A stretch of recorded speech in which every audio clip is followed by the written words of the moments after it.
खबरों के आगे और पीछे बहुत कुछ छिपा रहता है और इन तमाम परतों को खंगाल कर तलाश कर हम आपके लिए लेकर आते हैं मिस्टर एनालाइजर। नमस्कार, मैं हूं अजय कुमार। दूसरे चरण का मतदान सर पर है और इसके लिए जबरदस्त कैंपेनिंग चल रही है।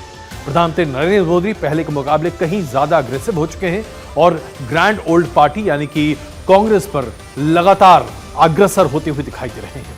इसके साथ साथ कांग्रेस पार्टी ने भी बहुत ही आक्रामक रुख इख्तियार कर लिया है।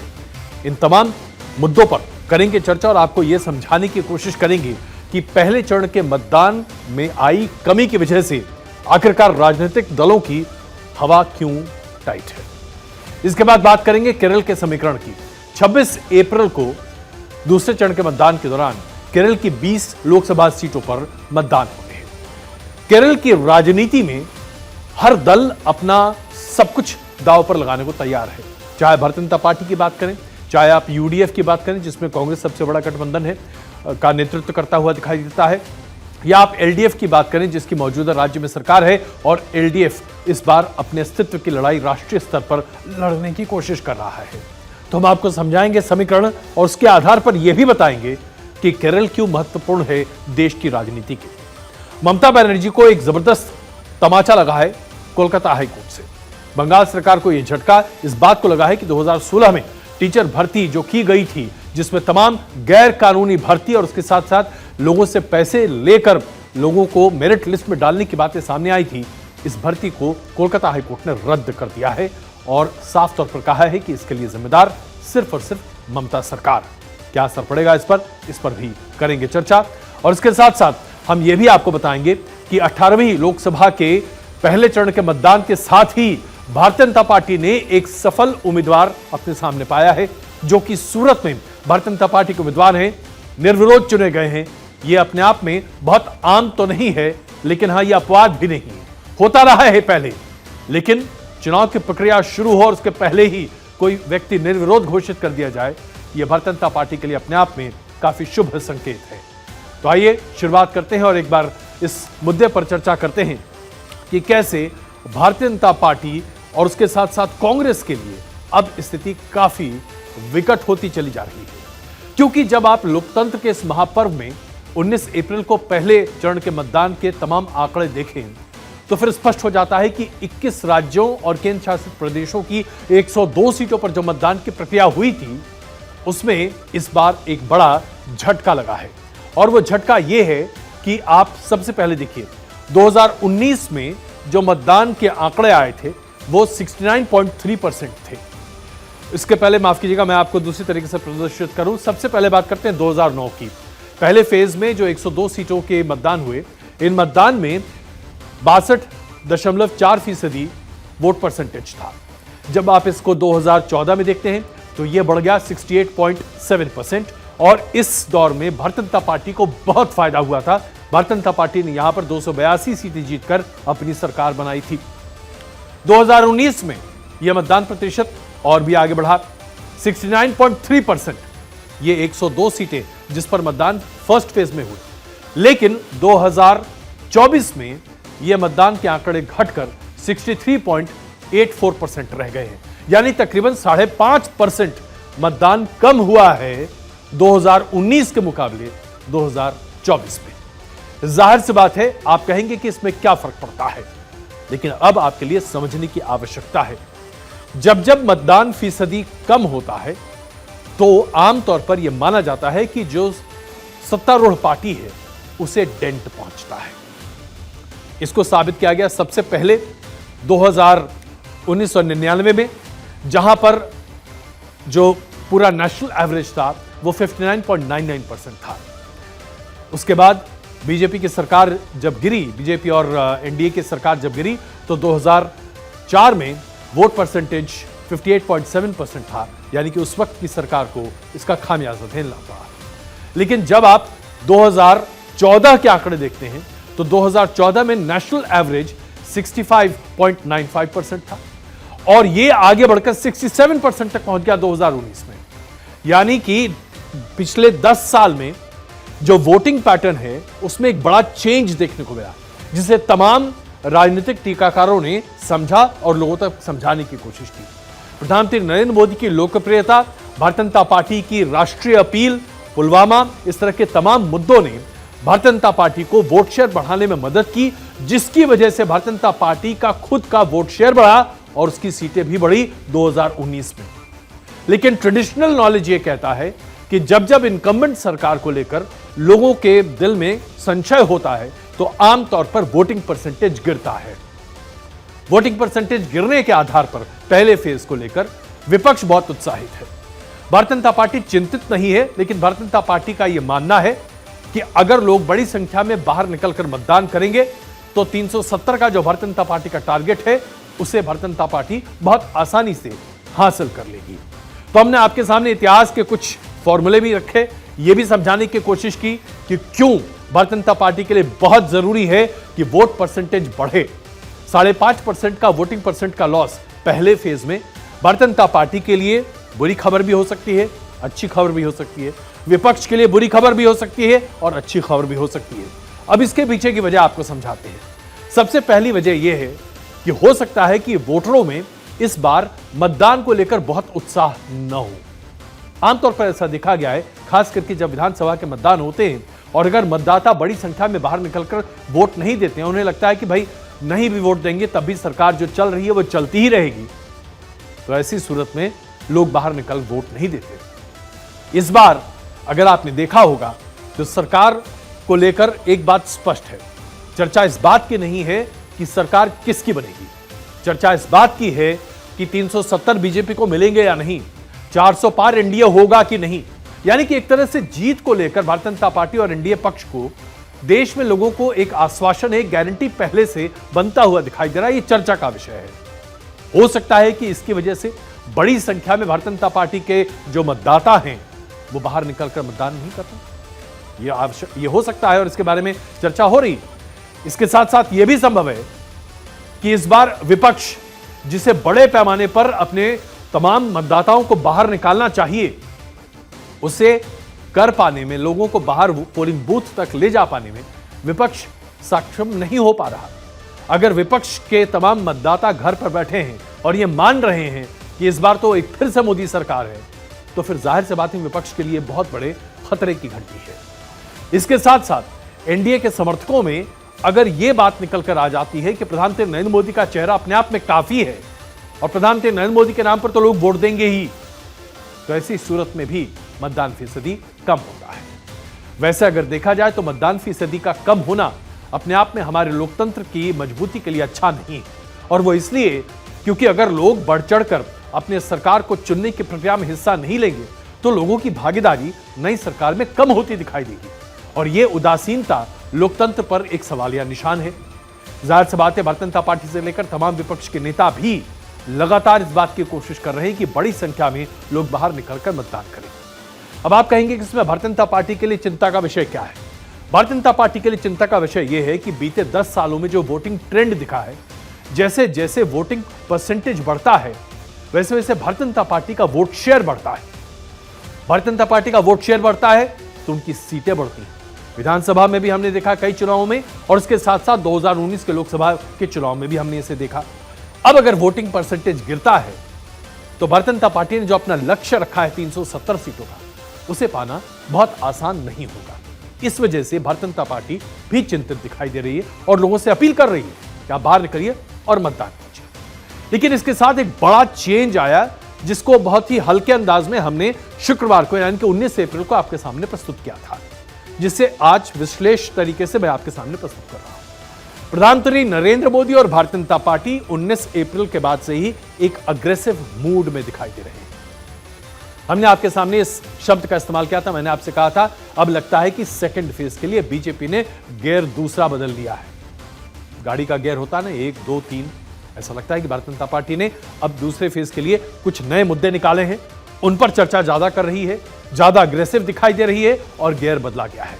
इस सेकंड फेज के मतदान के लिए, जिसके मतदान 26 तारीख को होने वाले हैं, इस शुक्रवार को, इसमें ऐसा लग रहा है कि मुसलमानों पर काफी आक्रामक, अल्पसंख्यकों को लेकर काफी आक्रामक राजनीति की जा रही है। बयानबाजी भी उतनी तेज और आक्रामक है, जैसा कि अभी आपने देखा राजस्थान के बनासवाड़ा में प्रधानमंत्री नरेंद्र मोदी ने कांग्रेस पर बहुत बड़ा आरोप लगाया उन्होंने कहा कि अगर केंद्र की सत्ता में कांग्रेस की भागीदारी बढ़ती है और कांग्रेस की सत्ता आती है तो ऐसी स्थिति में कांग्रेस की जो पुरानी नीतियां रही हैं, जो पुराने वक्तव्य रहे हैं, 2006 के वक्तव्य का हवाला देते हुए प्रधानमंत्री ने कहा कि कांग्रेस को इस बात को लेकर हमेशा से संशय रहा कि अल्पसंख्यकों को उनका पूरा हक नहीं मिलता। ऐसे में संपत्ति के रीडिस्ट्रीब्यूशन की बात सामने निकल कर आएगी। जिन लोगों के पास अभी उनके हिसाब से ज्यादा पैसे हैं, उनसे पैसे वसूले जाएंगे और अल्पसंख्यकों को दिए जाएंगे। कहने के लिए बहुत बड़ी बात है साहब, आज तक भारत के इतिहास में ऐसा नहीं हुआ है, दुनिया के कई देशों में ऐसा नहीं हुआ है, शायद एक आध देश में हुआ हो, इसकी जानकारी मुझे नहीं, लेकिन यह बात अगर प्रधानमंत्री कह रहे हैं तो काफी वजन है इसमें। उन्होंने कहा क्या, जरा देखिए। और पहले जब उनकी सरकार थी उन्होंने कहा था कि देश की संपत्ति पर पहला अधिकार मुसलमानों का है। इसका मतलब ये संपत्ति इकट्ठी करके किसको बांटेंगे? जिनके ज्यादा बच्चे हैं उनको बांटेंगे। घुसपैठियों को बांटेंगे। क्या आपकी मेहनत की कमाई का पैसा घुसपैठियों को दिया जाएगा? आपको मंजूर है ये? मेरी माताओं बहनों की जिंदगी में सोना वो सिर्फ शो करने के लिए नहीं होता है, उसके स्वाभिमान से जुड़ा हुआ है। उसका मंगलसूत्र वो एक सोने का कीमत का मुद्दा नहीं है, उसके जीवन के सपनों से जुड़ा हुआ है। तुम उसे छीनने की बात कर रहे हो अपने मैनिफेस्टो में। प्रधानमंत्री नरेंद्र मोदी ने अपनी रैली में ये जो दो बड़ी बातें कही, इसके परिणाम दूर तक जाएंगे और इसकी गूंज भी बहुत जबरदस्त है। इस करारे हमले के बाद कांग्रेस तिलमिलाई और जबरदस्त तरीके से प्रधानमंत्री और भारतीय जनता पार्टी के विरोध में बातें सामने आने लगी। राहुल गांधी ने ट्वीट करके कहा कि पहले चरण के मतदान में निराशा झेलने के बाद प्रधानमंत्री नरेंद्र मोदी के झूठ का स्तर इतना गिर गया है कि वह अब लोगों को मुद्दे से भटकाना चाहते हैं। कांग्रेस के क्रांतिकारी घोषणा पत्र के लिए अपार समर्थन के रुझान सामने आने लगे हैं। देश अब अपने मुद्दों पर वोट करेगा, अपने रोजगार, अपने परिवार, अपने भविष्य के लिए वोट करेगा। भारत को गुमराह नहीं किया जा सकता। राहुल गांधी के साथ साथ तमाम कांग्रेस के नेता पलटवार करने लगे हैं। कांग्रेस के अध्यक्ष मल्लिकार्जुन खड़गे ने भी जबरदस्त हमला किया है। उनकी बात आपको सुनाते हैं और फिर दोनों नेताओं की कथनी, यानी कि प्रधानमंत्री की बात का इंप्लीकेशन और कांग्रेस के प्रतिकार का इंटरप्रिटेशन आपके सामने रखेंगे। यही जो आदमी अपनी हिम्मत खो लेता है और जिसके पास बोलने के लिए कुछ मुद्दे नहीं हैं तो ऐसी चीज़ें लाते हैं। अगर उनके पास उनके ठोस मुद्दे हैं, ठोस काम है, वो बता सकते हैं। मल्लिकार्जुन खड़गे जो कि कांग्रेस के अध्यक्ष हैं, उनके कथन और उनके बयानों और उसके साथ साथ कांग्रेस के तमाम प्रतिकार का जवाब गृह मंत्री अमित शाह ने दिया कुछ इस अंदाज में। भाई और बहनों, देश भर के मठ मंदिर और सबकी संपत्ति पर जो नजर है वो पैसा कहां जाना वाला है। मनमोहन सिंह को याद करो, उन्होंने कहा कि पैसा पर, रेवेन्यू पर, संसाधन पर सबसे पहला अधिकार माइनॉरिटी का है। ये कांग्रेस पार्टी कहती है। अब सबसे पहले जो कथनी है इस पर थोड़ी चर्चा कर लेते हैं और उसके बाद मनमोहन सिंह का वो बयान शब्दशः हम आपके सामने प्रस्तुत करेंगे और उस बयान को किस तरीके से राजनीति के स्तर पर अभी यूज किया जा रहा है उस पर भी चर्चा करेंगे। सबसे पहले देखिए, प्रधानमंत्री नरेंद्र मोदी ने फेज 2 के लिए गियर बदला। उन्होंने किसी भी तरह से मुसलमानों का नाम नहीं लिया, लेकिन ज्यादा बच्चे पैदा करने वाले घुसपैठिए, ये अपने आप में उनके वोटर बैंक तक संदेश पहुंचाने के लिए काफी था कि वो किसकी चर्चा कर रहे हैं। और उन्होंने प्रधानमंत्री नरेंद्र मोदी के पूर्व प्रधानमंत्री मनमोहन सिंह के 2006 के कहे बयान के आधार पर अपनी टिप्पणी सामने रखी। कांग्रेस ने इसका प्रतिकार किया और कांग्रेस ने का कहना है कि फर्स्ट फेज में बीजेपी को डर लग रहा है कि शायद उनका परफॉर्मेंस खराब हो गया है, इसलिए इस तरह की हताशा है। जाहिर सी बात है, प्रधानमंत्री का यह कहना इसलिए बहुत महत्वपूर्ण हो जाता है क्योंकि सेकेंड फेज में उन जगहों पर मतदान है जहां पर कम्युनली सेंसिटिव बहुत सारे क्षेत्र हैं और बीजेपी अपने वोट बैंक को साधने के लिए लोगों को आगाह कर रही है। बीते 10-12 साल में अगर आप देखें तो भारतीय जनता पार्टी के तमाम नेताओं ने अपने इस वोट बैंक को संभालने के लिए सतत मेहनत की है। कांग्रेस इसका प्रतिकार जरूर कर रही है, लेकिन प्रधानमंत्री के द्वारा कही गई बातें लोगों के दिमाग में ज्यादा इंपैक्ट रखती हैं और इसी से कांग्रेस घबरा भी रही है, क्योंकि अगर बीजेपी का वोट बैंक सतर्क हो गया तो जाहिर सी बात है मतदान प्रतिशत बढ़ेगा तो फायदा बीजेपी को मिलेगा और विपक्ष जो जीत के सपने देख रहा है उसे फिर अपने सपनों को बंद करके बदस्वप्न देखने पड़ेंगे। तो यानी कि यहां हर कोई अपने अपने पार्टी के आधार पर सोच रहा है। अब आइए इस बात की चर्चा करते हैं कि 9 दिसंबर 2006 को उस वक्त यूपीए की सरकार के प्रधानमंत्री मनमोहन सिंह ने क्या कहा था। सबसे पहले उनके पूरे कथन को आपके सामने रखते हैं।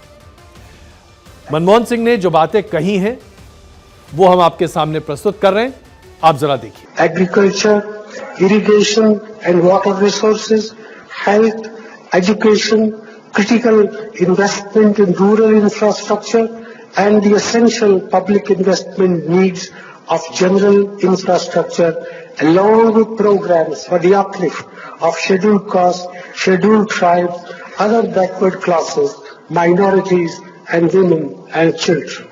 The component plans for scheduled castes and scheduled tribes will need to be revitalized. We will have to devise innovative plans to ensure that minorities, particularly the Muslim minority, are empowered to share equitably in the fruits of development.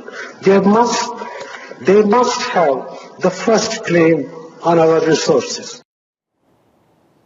उस वक्त पूर्व प्रधानमंत्री मनमोहन सिंह ने ये बातें इस संदर्भ में कही थी कि तमाम पिछड़े वर्ग को लेकर आगे बढ़ना है, उसके लिए नई नीतियां बनाई जानी चाहिए और ऐसे में अल्पसंख्यक समुदाय को भी खासा तवज्जो देते हुए उनके लिए भी रणनीति और नीतियां ऐसी होनी चाहिए जिससे उन तक पूरा फायदा पहुंचे, जिसके लिए खास करके मुसलमान वर्ग को हमें ध्यान में रखना चाहिए। मैं उनकी बातों को एक बार फिर से आपके सामने प्रस्तुत करता हूं। जिस एक पोर्शन को लेकर उनके बयान के भारतीय जनता पार्टी के नेता और तमाम अन्य नेताओं ने उस वक्त के प्रधानमंत्री को घेरा, वो ये है, हमें यह सुनिश्चित करने के लिए नई योजनाएं बनानी होंगी कि अल्पसंख्यक, विशेष रूप से मुस्लिम अल्पसंख्यक, विकास का फल समान रूप से साझा करने के लिए सशक्त हों। संसाधनों पर पहला दावा उनका ही होना चाहिए। यह बयान उन्होंने दिया था, जो कि उनके पूरे कथन का सिर्फ आखिरी हिस्सा था। इस बयान पर अगले ही दिन यानी कि दिसंबर 2006 में ही बवाल खड़ा हुआ था, जिसके लिए 10 दिसंबर को प्रधानमंत्री कार्यालय ने यानी कि प्राइम मिनिस्टर कार्यालय की तरफ से एक स्पष्टीकरण जारी किया गया था। वो स्पष्टीकरण अब आपके सामने प्रस्तुत करते हैं। उसमें कहा गया था कि पूर्व प्रधानमंत्री मनमोहन सिंह ने अल्पसंख्यकों के सशक्तिकरण की बात की है, लेकिन इसे गलत संदर्भ में प्रस्तुत करके एक डिफरेंट पॉलिटिकल मैसेज सामने रखने की कोशिश की जा रही है। अब इसी स्टेटमेंट को जो 2006 में दिया गया था, इसके संदर्भ में प्रधानमंत्री नरेंद्र मोदी, भारतीय जनता पार्टी के तमाम वरिष्ठ नेता आज कांग्रेस को घेर रहे हैं और इसमें कोट भी किया जा रहा है मनमोहन सिंह जी को कि उन्होंने अल्पसंख्यकों के बारे में कहा कि उनका पहला राइट है देश के संसाधनों पर। और जब आप इस कथन को इस संदर्भ में देखते हैं तो जाहिर सी बात है, ऐसा लगता है कि हो सकता है कि देश के तमाम संसाधनों पर अल्पसंख्यकों को आगे बढ़ाने के लिए ज्यादा उनके लिए नीतियां बनाई जा सकती हैं और बहुसंख्यकों के खिलाफ ये बातें जा सकती हैं।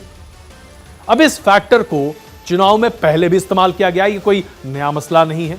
2014 के लोकसभा के चुनाव में भी भारतीय जनता पार्टी की तरफ से कई वरिष्ठ नेताओं ने इस बयान का जिक्र किया था, चुनावी भाषण में इसका जिक्र हुआ था। बीते 10 साल में भी इस बयान पर कई बार चर्चाएं हो चुकी हैं, लेकिन आज 2024 में जब प्रधानमंत्री नरेंद्र मोदी, गृह मंत्री अमित शाह, भारतीय जनता पार्टी के तमाम वरिष्ठ नेता इस पर बात करते हुए सामने दिखाई देते हैं, तो जाहिर सी बात है इसका मैसेजिंग बिल्कुल अलग है और मैसेजिंग बिल्कुल स्पष्ट है, और वो ये कि किसी भी कीमत पर अपने वोट बैंक को मोटिवेट कर कर पोलिंग बूथ तक लाना। और इसी को कहते हैं किस आधार पर चीजें बदली जा रही हैं। जाहिर सी बात है कांग्रेस के लिए बहुत ही मुश्किल है, क्योंकि अब प्रधानमंत्री नरेंद्र मोदी ने इस पूरी बात को मंगलसूत्र से जोड़ दिया है। मंगलसूत्र भारतीय महिलाओं की जिंदगी में कितना अहम स्थान रखता है, इसके बारे में चर्चा करना अपने आप में बेमायने है। हम सब जानते हैं कि इसका क्या मतलब है। जाहिर सी बात है ये इसलिए और बाहर निकला क्योंकि 7 अप्रैल को हैदराबाद की एक चुनावी सभा में राहुल गांधी ने कहा, जिसकी जितनी आबादी उसका उतना हक। और अगर कांग्रेस सत्ता में आएगी तो फिर इस बात पर चर्चा की जाएगी कि किसकी कितनी आबादी है और किस आधार पर लोगों को क्या क्या दिया जाना चाहिए, यानी कि रीडिस्ट्रीब्यूशन की बात यहां पर निकल कर आती है। इसी के आधार पर प्रधानमंत्री नरेंद्र मोदी ने मंगलसूत्र का जिक्र किया, और मंगलसूत्र का जब वो जिक्र कर रहे थे तो यह स्पष्ट था कि रीडिस्ट्रीब्यूशन ऑफ वेल्थ नहीं हो सकता, और अगर ऐसा होगा तो जाहिर सी बात है यह बहुसंख्यक वोट बैंक के लिए ठीक नहीं है। अब आप समझ जाइए, आगे कुछ कहने की आवश्यकता नहीं है। हर राजनीतिक दल अपने वोट बैंक को आकर्षित कर रहा है, लेकिन ये जो छटपटाहट है, चाहे विपक्ष की देखें या बीजेपी की, ये छटपटाहट फेज 2 के लिए है।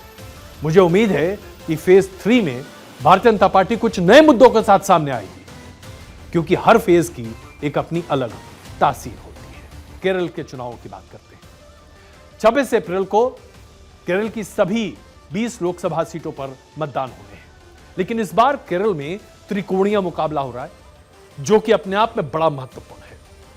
2019 में लोकसभा में अच्छे प्रदर्शन के बाद भारतीय जनता पार्टी इस बार जबरदस्त ताकत झोंक रही है केरल में। बीते तकरीबन 50 साल से संघ परिवार ने केरल में अपनी पैठ को मजबूत करने की पूरी कोशिशें की।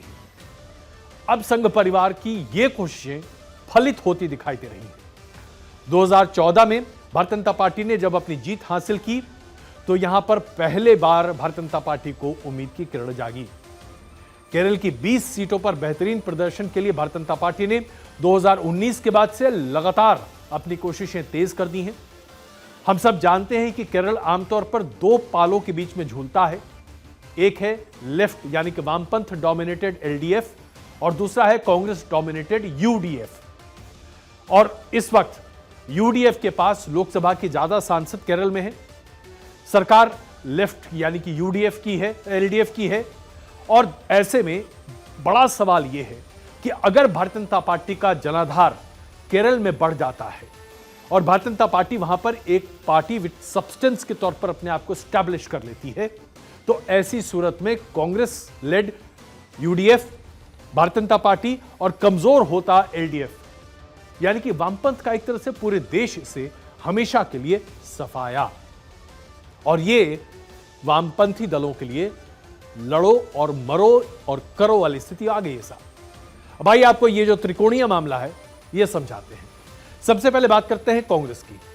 कांग्रेस के सामने आज सबसे बड़ी चुनौती लेफ्ट फ्रंट है, एलडीएफ। भारतीय जनता पार्टी उसके लिए एक दूसरी चुनौती के तौर पर है। बीते 8 साल से राज्य में सत्ता जो है वो एलडीएफ के पास है। भारतीय जनता पार्टी एक उभरते हुए दल के तौर पर है। तकरीबन 15% के आसपास भारतीय जनता पार्टी का वोट शेयर 2019 में रहा था। केरल भारत की राजनीति में अहम इसलिए है क्योंकि वहां से चुने गए सांसद कांग्रेस को काफी मजबूती पहुंचाते हैं, जिसकी वजह से इस बार कांग्रेस अपना पूरा दमखम लगाए हुए है। एलडीएफ के राज्य में शासन होने की वजह से कांग्रेस को ऐसा लगता है कि यूडीएफ को फायदा होने वाला है, एंटी इनकम्बेंसी का फायदा मिलेगा। लेकिन कांग्रेस का संगठन केरल में बीते 5 सालों में पहले के मुकाबले काफी कमजोर हुआ है। लेकिन राहुल गांधी जो वायनाड से अपनी उम्मीदवारी लेकर केरल में खड़े हैं, इसकी वजह से कांग्रेस के लिए केरल जीतना बहुत महत्वपूर्ण है। अगर वायनाड और केरल में कांग्रेस को अच्छी बढ़त मिलती है तो इसके जरिए पश्चिम बंगाल में भी और अमेठी का रास्ता भी खुलता हुआ दिखाई देगा। इसलिए कांग्रेस यहां पर अपने पूरे दमखम से मैदान में है। लेफ्ट फ्रंट और कांग्रेस दोनों इंडिया गठबंधन के समर्थक हैं, एक दूसरे के साथ हैं। लेकिन यह सिर्फ केरल में नहीं, पश्चिम बंगाल में साबित है। केरल में एक दूसरे के खिलाफ मौजूद है और एक दूसरे पर जबरदस्त हमला भी कर रहे हैं। राहुल गांधी ने तो कई मौकों पर कहा कि केरल के मुख्यमंत्री को कांग्रेस के ऊपर आक्षेप करने के बजाय बीजेपी पर आक्षेप करना चाहिए। लेकिन वहां परिस्थितियां काफी अनुकूल अभी नहीं दिखाई दे रही लेफ्ट फ्रंट के लिए, और कांग्रेस को यहां बहुत उम्मीदें दिख रही हैं। लेफ्ट गठबंधन के सामने चुनौतियां क्या क्या है? सीपीआई और सीपीआईएम मिलकर 90% सीटों पर चुनाव लड़ते हैं, जिससे गठबंधन में शामिल छोटे दलों को बहुत कम जगह मिल पाती है। 2016 से केरल में एलडीएफ यानी कि लेफ्ट फ्रंट की सरकार है, उसकी एंटी इनकम्बेंसी काफी हावी है। केरल में महंगाई, बेरोजगारी और करप्शन का मामला बढ़ता चला जा रहा है और यह एलडीएफ सरकार पर काफी हावी है। वहां की राज्य सरकार पर कैंपस में हिंसा, लोगों पर हिंसा और हिंसात्मक लड़ाइयों को लेकर भी काफी आरोप लगते रहे। अब आइए बात करते हैं भारतीय जनता पार्टी की। भारतीय जनता पार्टी किस तरीके से अपने आप को इस बार इस चुनाव में वहां प्रेजेंट कर रही है? भारतीय जनता पार्टी ने 2019 में अपना वोट शेयर बढ़ाकर 15% के आसपास किया। खाता नहीं खुला, एक भी सीट नहीं मिली। लेकिन एक खास वर्ग है जो कि लगातार भारतीय जनता पार्टी को लेकर बहुत उत्साहित रहा है। हम सबको इस बात की जानकारी शायद नहीं है, केरल में बहुसंख्यक हिंदू हैं। मुस्लिम्स और क्रिश्चियंस केरल में अल्पसंख्यक ही हैं, ज्यादा आबादी हिंदुओं की है। इसके साथ साथ जो मुस्लिम आबादी है उसका एक बहुत बड़ा हिस्सा गल्फ के देशों में काम करता है, और ये लोग अपने जो स्थानीय सगे संबंधी हैं उनको काफी प्रभावित करते हैं, उनके वोट पैटर्न को काफी प्रभावित करते हैं। प्रधानमंत्री नरेंद्र मोदी ने हाल के दिनों में, हाल के सालों में जिस तरीके से गल्फ के देशों में अपनी सक्रियता दिखाई है, वहां पर जाकर लोगों से मिले हैं, मस्जिद तक गए हैं, उससे एक डेवलपमेंट का इमेज उन तमाम केरल ओरिजिन के लोगों के दिल में है जो अभी गल्फ कंट्रीज में रहते हैं। ये तमाम लोग अपने सगे संबंधियों को वोटिंग पैटर्न में बदलाव के लिए जरा प्रभाव डालते दिखाई दे रहे हैं। इसके साथ साथ अगर हम देखें तो केरल के नौजवानों में भी, खास करके हिंदू बहुल नौजवानों में, भारतीय जनता पार्टी और संघ परिवार के कार्यक्रमों को लेकर काफी उत्साह दिखाई देता है, जिसकी वजह से इस बार ऐसा लग रहा है कि भारतीय जनता पार्टी अपने आप को एक बेहतर स्थिति में पा सकती है। और जहां तक हमने आपके सामने बात की तमाम, आइए अब आपको बताते हैं कि अभी तक स्ट्रक्चर क्या रहा है। 1999 में यूडीएफ को 11 और एलडीएफ को 9 सीटें मिली थी। 2004 में एलडीएफ के और यूडीएफ दोनों को, माफ कीजिएगा, यूडीएफ को 1 सीट मिली थी, एलडीएफ को 18 सीट। 2009 के आंकड़े आपके सामने हैं। अब आइए 2014 से बात करें। 2014 में यूडीएफ को 12, एलडीएफ को 8 सीट मिली। 2019 में यूडीएफ को 19 और एलडीएफ को 1 सीट मिली। अब आप समझ गए कि आखिरकार 2024 के चुनाव को लेकर क्यों कांग्रेस इतनी उत्साहित है। अगर आप पोल परसेंटेज के आधार पर भी देखें तो 2014 में यूडीएफ ने 41.98% वोट शेयर हासिल किया था, जो कि 2019 में बढ़कर 47.48% हो गया था। एलडीएफ का वोट परसेंटेज लगातार गिर रहा है। 2014 में एलडीएफ को 40% के आसपास वोट शेयर मिला था, जो कि 2019 में घटकर 36% के आसपास हो गया था। और अब आप एनडीए का देखिए यहां पर वोट शेयर। एनडीए यानी कि भारतीय जनता पार्टी लेड गठबंधन 2014 में 10.8% वोट शेयर था, जो कि बढ़कर 15.64% हो गया है। इसकी वजह से अब लग रहा है कि त्रिकोणीय मुकाबले में काफी बड़ा फायदा भारतीय जनता पार्टी को हो सकता है। और इस बार आकलन यह है कि शायद 2 या 3 सीटों पर भारतीय जनता पार्टी अपनी बढ़त बना सकती है। उम्मीदवार मजबूत प्रस्तुत किए गए हैं और ऐसे में अगर यह होता है तो केरल की राजनीति में एक डायनेमिक शिफ्ट होगा। अगर यूडीएफ अपने वोट शेयर को मेंटेन कर लेता है, यानी कि कांग्रेस लेड गठबंधन अपने वोट शेयर को 47% वोट शेयर को मेंटेन कर लेता है, भारतीय जनता पार्टी और लेड गठबंधन अपने वोट शेयर को बढ़ाकर 20% के आसपास ले जाते हैं और एलडीएफ जो कि कम्युनिस्ट पार्टी है उसका वोट शेयर 20% के आसपास घट जाता है, तो फिर यहां पर मुकाबला कांग्रेस बनाम बीजेपी हो जाएगा, जो कि अभी कांग्रेस बनाम लेफ्ट है। और यह भारत की राजनीति में एक बहुत बड़ा बदलाव होगा, क्योंकि केरल में अगर लेफ्ट फ्रंट खत्म तो बंगाल में पहले से खत्म, पूरे देश से वामपंथियों का सफाया हो जाएगा। आइए अब बात करते हैं किस तरह से अंतर्राष्ट्रीय स्तर पर भारत के इस लोकसभा के चुनाव को देखा जा रहा है। मैं इस खबर को आपके सामने इस राइडर, इस कॉशन के साथ प्रस्तुत करना चाहता हूं कि एक बहुत बड़ा वर्ग है अंतर्राष्ट्रीय स्तर पर जो भारतीय लोकतंत्र पर बीते 2 से 2.5 साल से लगातार सवाल खड़े कर रहा है। सवाल दरअसल मोदी सरकार पर होते हैं, लेकिन उसे खींचकर ले जाया जाता है भारतीय लोकतंत्र पर। और यह सवाल हमेशा उन तमाम लोगों के लिए मैं रखता हूं जिनसे यह समझने की उम्मीद होती है कि आज भारत में लोकतंत्र की जड़ें जो इतनी मजबूत हैं, उसे हिलाने की, उसे डिगाने की, उस पर सवाल खड़े करने की विदेशी मीडिया क्यों इतनी कोशिश कर रहा है। माना कि आपको मौजूदा सरकार पसंद नहीं, ठीक है भाई, माना कि आपको मौजूदा प्रधानमंत्री जिनकी लोकप्रियता 70% से ऊपर है पसंद नहीं, ठीक है, लेकिन क्या आप इस स्थिति में हैं कि आज भारत के लोकतंत्र और लोकतांत्रिक परंपरा और परिपाठी पर सवाल खड़े कर पूरे देश के नागरिकों का सर झुकाएं? और इसमें समर्थन कौन करता है साहब? इसमें समर्थन करते हैं देश की तमाम विपक्षी पार्टियां। इन विपक्षी पार्टियों को ऐसा लगता है जैसे कि जीवन की खुराक मिल जाती है जब कोई अंतर्राष्ट्रीय पत्रकार संस्था भारतीय लोकतंत्र पर सवाल खड़े करता है। इसलिए आज विपक्ष से भी वही सवाल है, भारतीय लोकतंत्र की जड़ें अगर मजबूत न होती तो क्या विपक्ष अपनी आवाज भारत में बुलंद कर सकता है? नहीं कर सकता। तो फिर यह चाटुकारिता विदेशी अखबारों के लिए क्यों? यह सवाल के साथ मैं अपनी पेशकश रख रहा हूं आपके सामने। अल जजीरा अखबार ने, अल जजीरा टीवी चैनल ने अपने वेबसाइट पर यह बात लिखी है कि भारत के लोकतंत्र की ग्लोबल रैंकिंग गिर रही है। ऐसे में भारत अपनी अगली रैंकिंग के लिए मेहनत करे।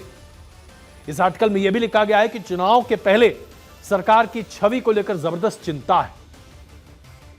एबीसी न्यूज, अमेरिका का प्रतिष्ठित चैनल है, उसने एक आर्टिकल में लिखा है कि मोदी के भारत में विरोधियों और पत्रकारों को चुनाव से पहले दबाव महसूस हो रहा है। मोदी सरकार चुनावों से पहले सत्तारूढ़ हिंदू राष्ट्रवादी पार्टी के राजनीतिक विरोधियों और आलोचकों को वश में करने के लिए तेजी से रणनीति बनाकर अमली जामा पहना रही है। द गार्जियन यूके का बहुत प्रतिष्ठित अखबार है, उसमें लिखा गया, western countries stay silent as India cracks down on democracy. यानी कि तमाम पश्चिमी देशों ने चुप्पी साध रखी है जब भारत के लोकतंत्र का गला दबाया जा रहा है। इस आर्टिकल में भारत की गरीबी को मुद्दा बनाते हुए लिखा गया कि भारत में गरीब को पहले से ज्यादा बदहाल स्थिति में लाया जा रहा है और यह सब कुछ सरकार के द्वारा किया जा रहा है। न्यूयॉर्क टाइम्स, अमेरिका का बहुत ही प्रतिष्ठित अखबार है साहब, इसने लिखा कि विदेश का सबसे बड़ा लोकतंत्र स्वतंत्र और सहिष्णुता के मामले में आज अपने आप को शून्य पर पाता है। लोकतंत्र खत्म है, आजादी खत्म है और कम्युनल हार्मनी खत्म है। भाई आप होते कौन है ये सब कहने वाले? ये उदाहरण हमने आपके सामने इसलिए प्रस्तुत किए हैं कि आज भारत में दुनिया के सबसे बड़ी आबादी वाले देश में 98 करोड़ लोग अपने लोकतंत्र का इस्तेमाल कर रहे हैं, मताधिकार का इस्तेमाल कर रहे हैं और अपने मन से एक सरकार को चुन रहे हैं। लेकिन तमाम अंतर्राष्ट्रीय मीडिया इस बात को लेकर बहुत कौतूहल में है और बहुत ही चिंतित है कि भारत के लोकतंत्र का खात्मा हो रहा है। वो ये साबित करना चाहते हैं कि आज भारत के लोकतंत्र का गला दबा दिया गया है। इमरजेंसी लगी थी इस देश में 1975 में, लेकिन आज इमरजेंसी से भी बुरे हालात हैं देश में, यह कहने की कोशिश विदेशी मीडिया करता रहा है। और इसमें तड़का लगाते हैं कौन? विपक्ष के नेता। राहुल गांधी जब भी विदेश यात्रा पर निकलते हैं तो ऐसी टिप्पणियां उनकी होती हैं जो कि भारतीय लोकतंत्र पर ही सवाल खड़े करते हुए दिखाई देती। राहुल गांधी ने अपनी लंदन स्कूल ऑफ इकोनॉमिक्स की यात्रा में कहा कि चुनाव स्वतंत्र होगा तो होगा, लेकिन निष्पक्ष नहीं होगा। किस आधार पर उन्होंने यह कहा, यह आज तक किसी को समझ में नहीं आया। अगर आज निष्पक्ष और स्वतंत्र चुनाव नहीं हो रहे हैं साहब, तो भारतीय विपक्षी पार्टियों को इतना स्पेस, इतना स्थान कहां से मिल रहा है?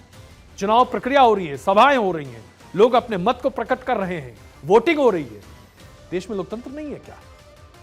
फाइनेंशियल टाइम्स में भारतीय जनता पार्टी की निर्णायक जीत की संभावना को दिखाते हुए यह कहा गया है कि आर्थिक विकास तो हो रहा है, लेकिन लोकतंत्र का गला घोंटा जा रहा है साहब। कोई समझाए इसे कहने का आधार क्या है?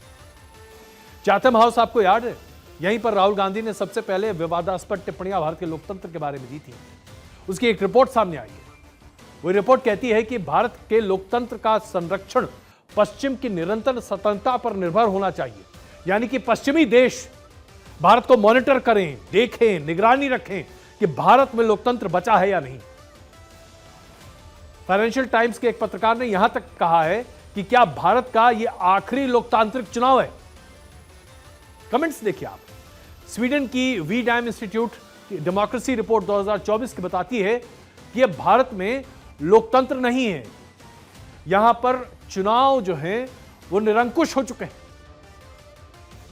मैंने कहीं भी कुछ भी, और यह पहली बार नहीं है साहब, पहले भी जब इंदिरा गांधी एक सशक्त भारत की सरकार को लेकर आगे चल रही थी, 1971 में जब भारत ने पाकिस्तान के दांत खट्टे किए थे, 1971 से लेकर इमरजेंसी तक के पीरियड में जब इंदिरा गांधी एक बहुत ही लोकप्रिय नेता के तौर पर देश में काम कर रही थी, उस वक्त भी विदेशी मीडिया इसी तरीके से इंदिरा गांधी के खिलाफ प्रचार करता था और भारतीय लोकतंत्र पर सवाल खड़े करता था। मजे की बात यह है कि 1975 से 1977 जब देश में इमरजेंसी था, तो उस वक्त अंतर्राष्ट्रीय मीडिया का रिएक्शन उतना आक्रोशित नहीं था, वो इतने प्रभावित नहीं थे। लेकिन आज देखिए, न देश में इमरजेंसी है, न देश में किसी तरह से लोकतंत्र पर कोई बाधा है, न कोई अवरोध है, न अभिव्यक्ति की आजादी पर कोई रोक है। इसके बावजूद तमाम अंतर्राष्ट्रीय मीडिया एक के बाद एक अपने संस्थानों से सिर्फ और सिर्फ यही बातें लिखते चले जा रहे हैं। और यह तब है जब देश के प्रधानमंत्री खुद विदेशी मीडिया के पत्रकारों से बातचीत करते हुए अपने पूरे विजन को सामने रखते हैं और बताते हैं कि देखिए आज हमारा देश कितना तरक्की कर रहा है। लेकिन इनकी बातों पर भी लोग भरोसा नहीं करते। देखिए, प्रधानमंत्री जी का एक ताजा इंटरव्यू आपको दिखाते हैं जो उन्होंने एक विदेशी संस्थान को दिया था, द न्यूज़वीक। अगर मोदी सर्वसत्ताधीश के रूप में रहता तो G20 में मेरे अगल बगल में ही कर रहा है। मैंने तो राज्यों के पास, क्योंकि डेमोक्रेटिक कैरेक्टर है ये हमारा। मोदी जी, एक मैं मदर ऑफ डेमोक्रेसी इसकी दुनिया में गुंज कर रहा हूं, तो उनको क्वेश्चन हो रहा है, क्योंकि वो अभी भी स्वीकारने को तैयार नहीं कि भारत मदर ऑफ डेमोक्रेसी है। प्रधानमंत्री नरेंद्र मोदी ने अपनी चिंता बहुत साफ रखी साहब। आखिरकार होते कौन है ये अंतर्राष्ट्रीय मीडिया व संस्थान जो भारतीय लोकतंत्र पर इतने बड़े सवाल उठाते हैं? अब मैं कुछ सवाल रखना चाहता हूं इन तथाकथित तौर पर पत्रकार संस्थानों पर। अमेरिका में 2020 में जब चुनाव संपन्न हुए थे और सत्ता का हस्तांतरण होना था, डोनाल्ड ट्रंप को अपनी सत्ता सौंपनी थी जो बाइडेन को। किसी को याद है अमेरिका में क्या हुआ था? अमेरिकन कांग्रेस पर किस तरह से हमला हुआ था? आतंक का और कोहराम था 48 घंटों तक पूरे वॉशिंगटन डीसी में।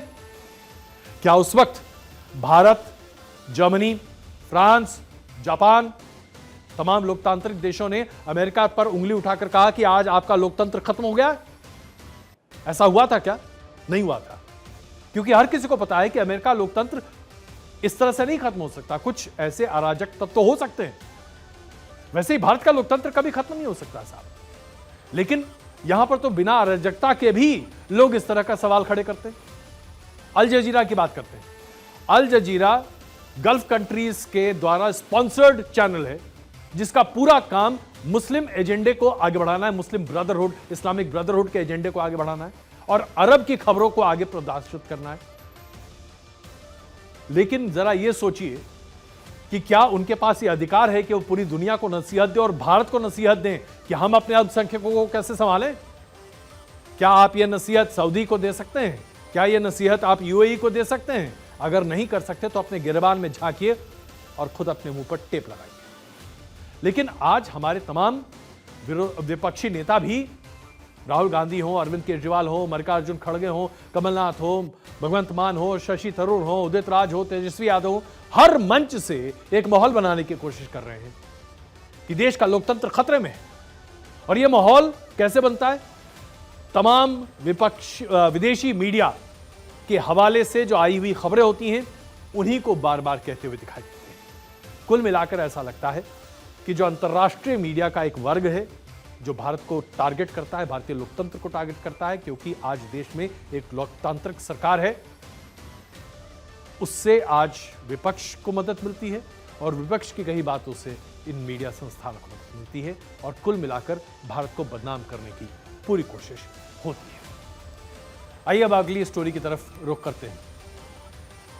और आज की ये स्टोरी आपके लिए इसलिए महत्वपूर्ण है कि 400 पार के नारे के लिए लगता है कि भारतीय जनता पार्टी का शुभ मुहूर्त काल अभी से ही शुरू हो गया था। 4 जून को तो नतीजे आएंगे, लेकिन उसके पहले गुजरात में भारतीय जनता पार्टी को सबसे बड़ी और पहली सफलता हासिल मिली है। गुजरात के सूरत में भारतीय जनता पार्टी के उम्मीदवार निर्विरोध चुने गए हैं और गुजरात के लिए अपना उन्होंने एक इतिहास रच दिया है। भारतीय जनता पार्टी के प्रत्याशी हैं मुकेश दलाल। ये निर्विरोध चुने गए हैं क्योंकि 2 नॉमिनेशंस जो कांग्रेस पार्टी की तरफ से फाइल किए गए थे उसमें टेक्निकल डिफिकल्टीज और एरर्स थी, जिसकी वजह से उनके नॉमिनेशंस रिजेक्ट कर दिए गए और बाकी छोटे दल और निर्दलीय उम्मीदवारों ने अपने नॉमिनेशंस वापस ले लिए। अब चूंकि नाम वापसी का वक्त खत्म हो चुका है, तो ऐसे में गुजरात की सूरत सीट पर यह कमाल हुआ है जिसमें अब मुकेश दलाल निर्विरोध चुने जा चुके हैं। इसका प्रमाण पत्र भी उन्हें सौंपा गया है, जिसकी तस्वीर अभी हम आपको दिखा रहे हैं। इस बीच इस पूरी प्रक्रिया को लेकर कांग्रेस बहुत आक्रामक है। राहुल गांधी ने कहा है कि ये शुरुआत है भारतीय जनता पार्टी की तानाशाही की, जहां पर कांग्रेस के प्रत्याशियों के उम्मीदवारी को खंडित कर दिया गया है, उसे गलत साबित कर दिया गया है और तमाम जो निर्दलीय उम्मीदवार थे या छोटे दलों के उम्मीदवार थे उन्होंने अपनी उम्मीदवारी वापस ले ली है और भारतीय जनता पार्टी के उम्मीदवार निर्विरोध जीत गए हैं। अब जरा कोई पूछे राहुल गांधी जी से, भाई टेक्निकल प्रॉब्लम है तो चुनाव आयोग तो अपना काम करेगा ही। ऐसे में अगर भारतीय जनता पार्टी के उम्मीदवार निर्विरोध चुने जाते हैं तो इसे कैसे गलत कहा जा सकता है और इसमें कोर्ट में जाकर क्या करेंगे? लेकिन हो सकता है कुछ न कुछ योजना रही होगी। वरिष्ठ वकील और कांग्रेस पार्टी के सिंपैथाइजर अभिषेक मनु सिंघवी जी ने क्या कहा, देखिए। सूरत का कैंडिडेट इतना प्रभावशाली है कि कोई उसके विरुद्ध खड़े होकर तैयार नहीं।